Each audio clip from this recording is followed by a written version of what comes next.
Hi, I'm the Smallville Fanatic. This is Season 1, Episode 4, entitled X-Ray. We open with Lex trying to take all the money out his bank accounts. I'd like it all in cash.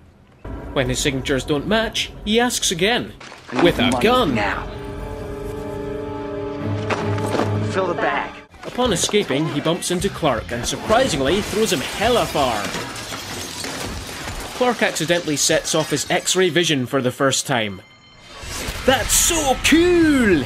And obviously Lex is a space mutant because his X-ray shows a mysterious green colouring. Oh wait, was that purple?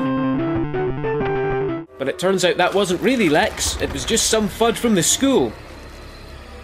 And she has super shape-shifting powers! So the girl kills her mother, as you do. And Lex has an alibi, so he doesn't go to jail. Because I was hosting a reception for 200 fertilizer distributors in Metropolis at the time of the robbery. Some TV shows would make that last an entire episode, but Smallville takes care of it in the first 5.5 minutes. I promise I'm not a criminal mastermind. I know. A criminal mastermind would have worn a mask. Although that was a throwaway comment, one of the things I think Smallville actually does really well is make these small points every now and then that allude to the fact that Lex Luthor eventually becomes the scourge of humanity, and Clark becomes its saviour. Clark starts having real trouble with his X-ray vision, as it seems to just kick in at random.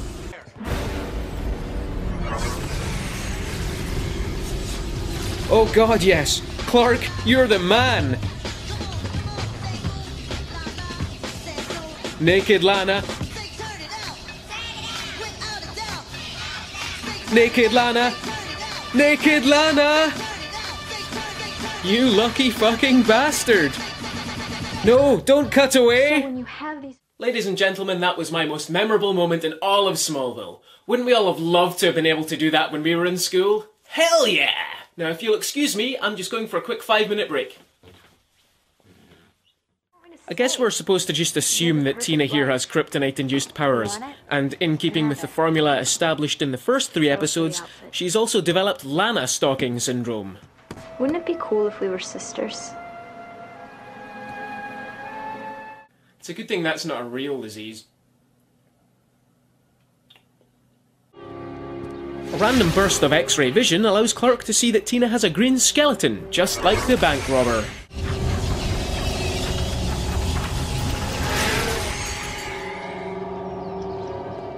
Could it be that the robber was actually Tina somehow?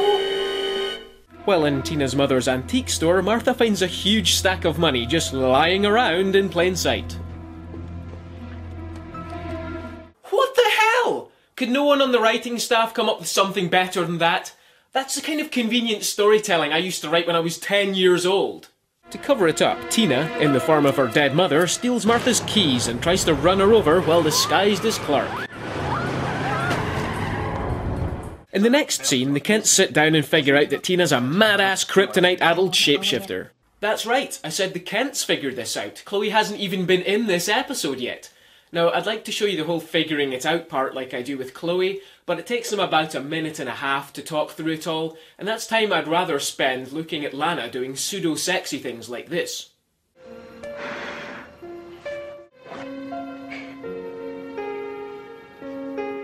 Do you want to know how much I actually obsess about Lana?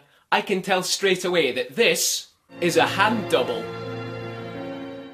Oh, excuse me a moment. Hello? Hello, Mr. Bedlam. This is your doctor here. Oh, hi. What can I do for you? Well, your blood tests came back, and I'm afraid you have Lana stalking syndrome. That's bullshit! You made that up!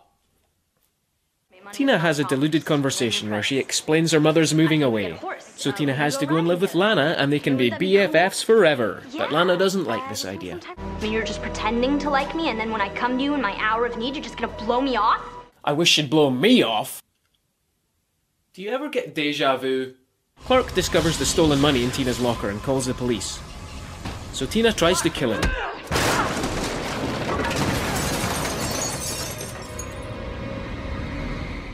Meanwhile, some journalist guy tries to blackmail Lex over a covered-up juvenile record. But Lex turns the tables and blackmails the guy right back, so the guy can help Lex solve the mystery of how he survived the crash on the bridge with Clark. Tina knocks out Lana and steals her kryptonite necklace.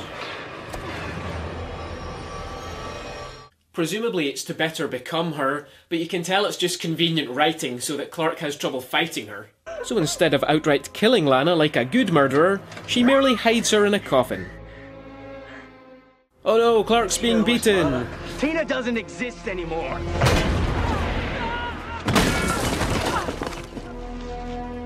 You'll be joining Oh her yay, very the kryptonite's out of the way. I thought I killed you once. I'm not gonna make the same mistake twice. Oh yay, Clark wins!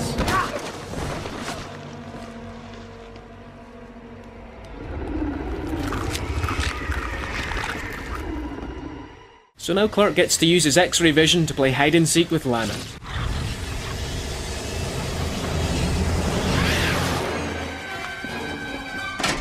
Does he really have to throw the door that far?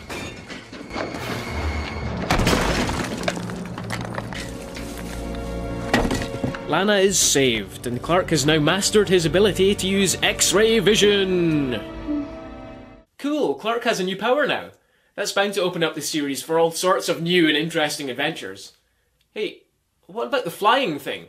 He learned to use X-ray vision in one episode, yet he's never mentioned the flying thing again? What the fuck?